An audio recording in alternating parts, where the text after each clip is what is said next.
While a fun play on words, the word Mishkan comes from the Hebrew word to dwell.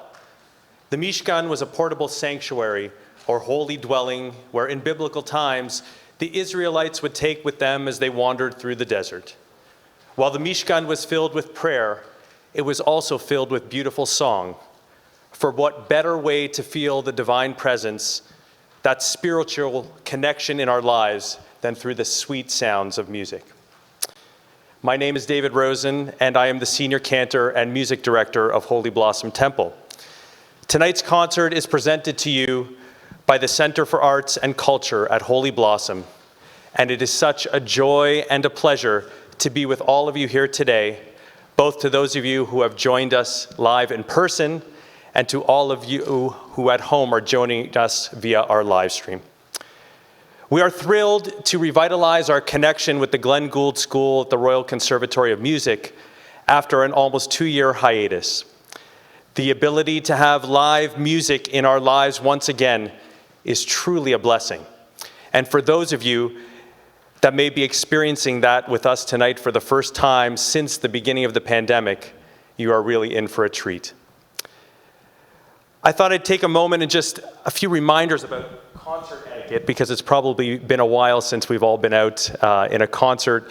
We'll ask you to please silence your cell phones.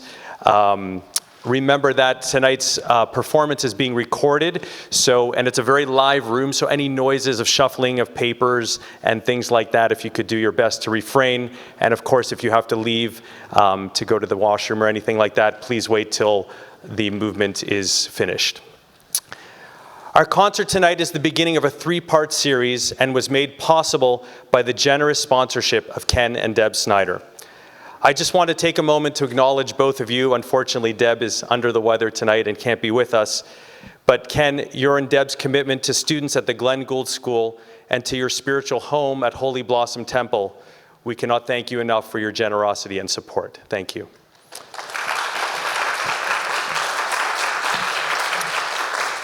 I would now like to invite the director of the Phil and Ellie Taylor Performance Academy for Young Artists and Associate Dean and Director of Chamber Music at the Glenn Gould School, Mr. Barry Schiffman, to introduce tonight's program. Thank you.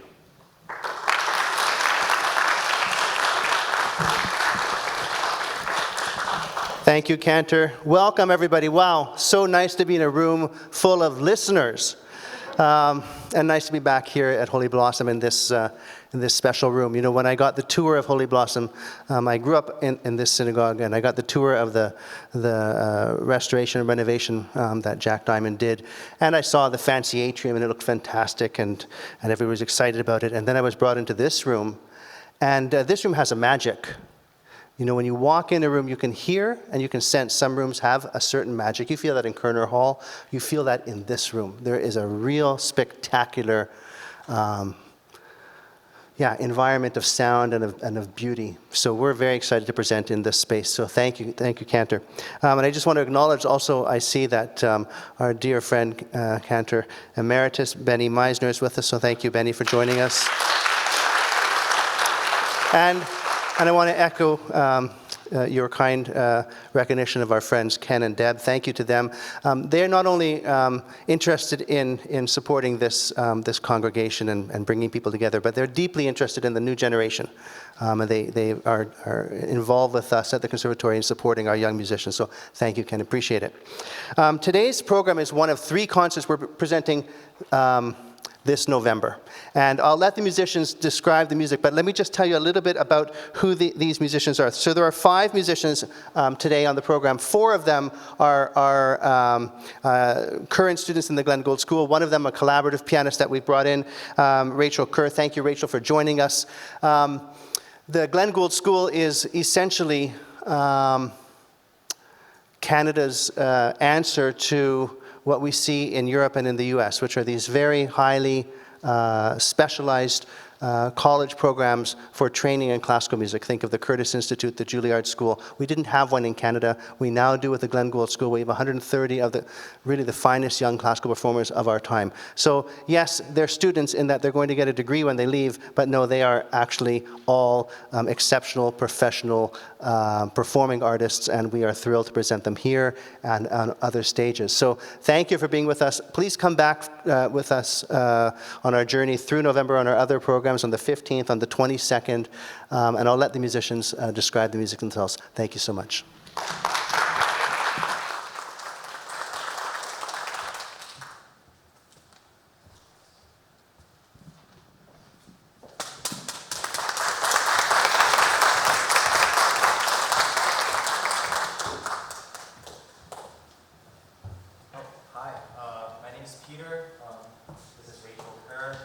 Today we're going to be playing Debussy's Sonata for Cello and Piano for you. Debussy wrote this sonata in 1915, and it actually marked his return to composition after a long hiatus due to the post-traumatic stress disorder that he experienced as a result of participating in the First World War. He was very disillusioned, understandably, with the aesthetics and the sort of cultures that led to such a violent event.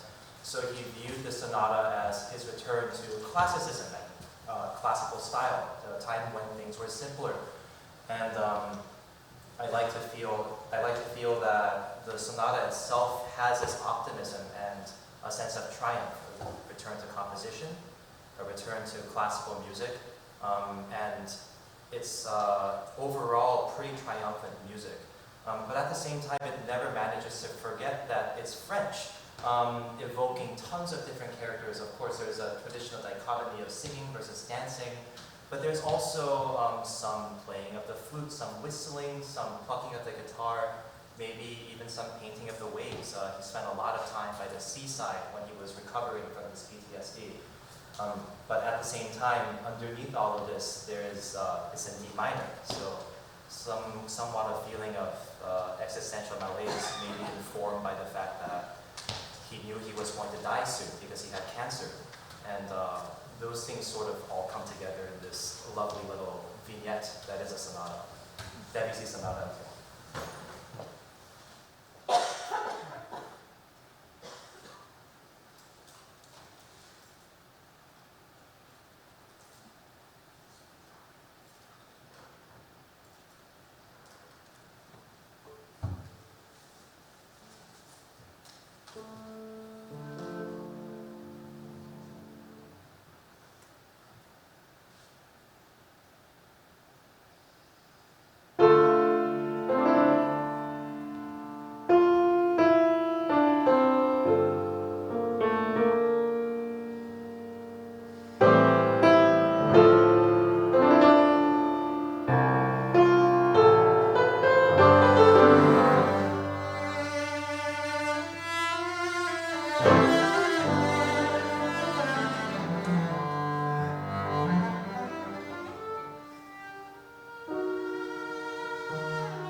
into the 21st century, into contemporary music.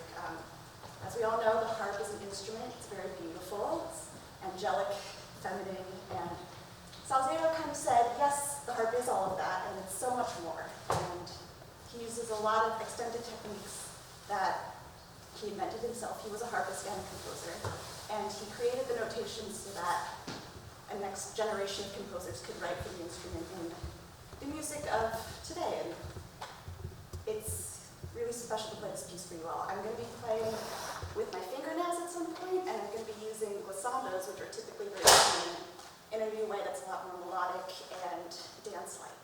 So I hope you enjoy listening to the harp in this new way. Thank you.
thank you so much again for joining us today. I'm Jacqueline Grossman, and this is my wonderful collaborator, Nate Ben-Huri.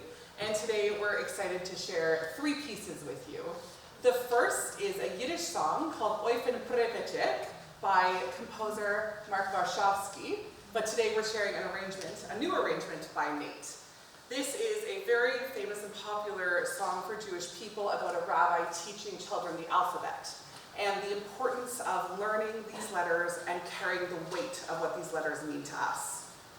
The next 2 pieces are by 2 composers, Jewish composers who were incarcerated in the Tennessee concentration camp during the Holocaust.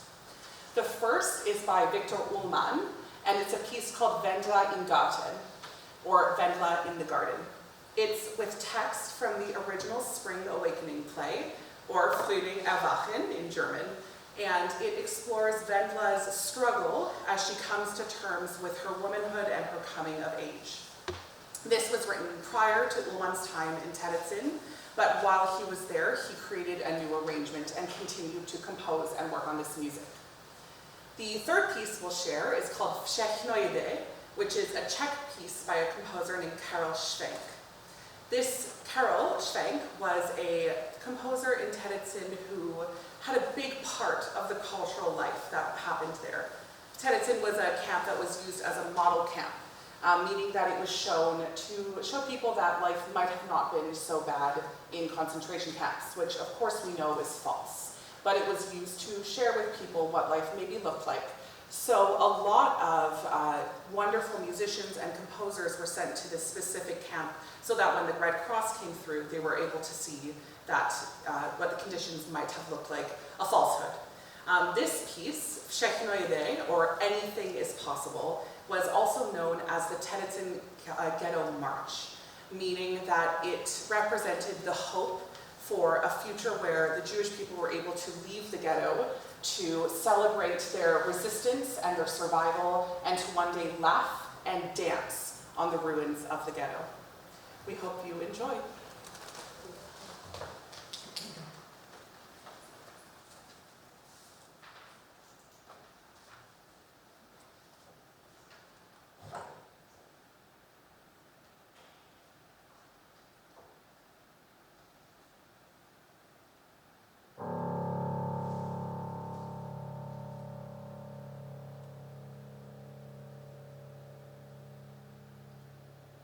Oifen Prevechek brennt auf Feuerrohr und im Stub ist Hiss und der Rüben lernt kleine Kinderlech, dem Aleph Beis. Und der Rüben lernt kleine Kinderlech, dem Aleph Beis. Selbsche Kinderlech, gedenkche Zeile, wo sie lernend do. Sorgen noch amol und Tage noch amol, kommet Aleph O. Sorgen noch amol und Tage noch amol, kommet Aleph O.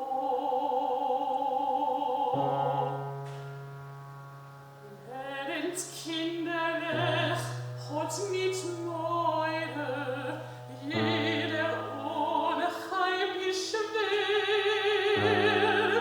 Glücklich der, was hot gelernt teure, sie darf der Mensch noch mehr.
kinderlich älter werden, wird ihr allein verstehen. Würfel in die Äußers liegen Tränen und wie viel Gewinn. Würfel in die Äußers liegen Tränen und wie viel Gewinn. Solche Kinderlöchlein teuer, vor sie lernen's doch. Solche noch einmal und Tage noch einmal, kommet's alles solche noch einmal und Tage noch einmal, kommet's alles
Warum hast du dich in den Garten geschlichen?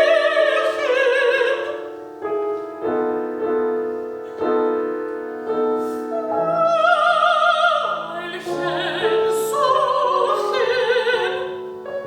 Warum bringst du auch die Lippen nicht mehr zusammen?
too much to say about this last piece. It's the Swan by Saint-Saëns. I'm sure it's one of the more familiar pieces that showcases the lyrical capabilities of the cello. It's part of Saint-Saëns' larger work called The Carnival of Animals, where he used this rather fragmentary piece to showcase different kinds of characters and different kinds of instruments in the orchestra. And the cello is lucky to have gotten probably the most famous of all of them, which is the Swan.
Round of applause for all our fantastic musicians tonight. Thank you.